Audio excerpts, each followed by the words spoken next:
Talk to Gaurav Sharma, the independent energy analyst. Welcome back, good to see you. And what does the end of Russian gas in Europe mean for Moscow, historically, of course, reliant on its gas exports?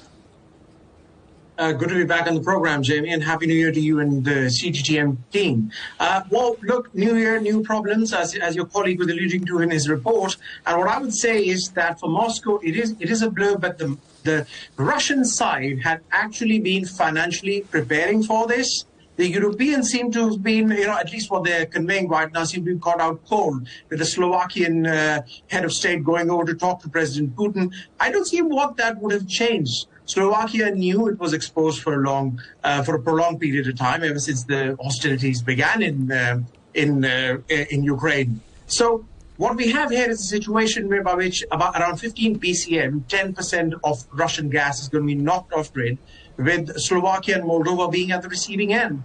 The Russians seem prepared. The European side still seem to be sort of getting their heads out of the sand. Some countries like Moldova now facing perhaps an energy crisis. What are their best options now? I think the best option would be to plead to the neighbors. Now, some Russian gas is still coming in. There's a bit of Russian LNG coming into Europe. The Turk Stream pipeline, through which Hungary receives most of its product, is still very much on stream. But they've declared a 60-day emergency. I think things are going to be pretty bleak. And the problem here is that we keep alluding to supplies in Northern Europe that could be piggybacked on, for a price, of course. But storage in Northern Europe is also somewhat at 2023 levels. So it's a bit of a pickle the Moldovans find themselves, and the Slovakians as well.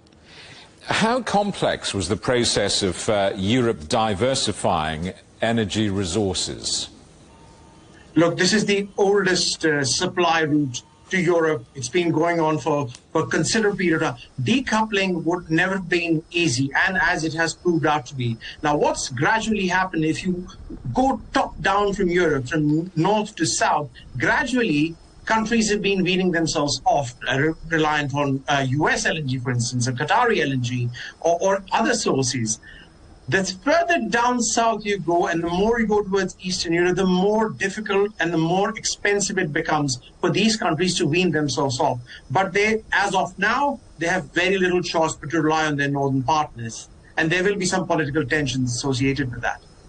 So who else might be set to replace Russian gas, and how reliable are those alternative sources?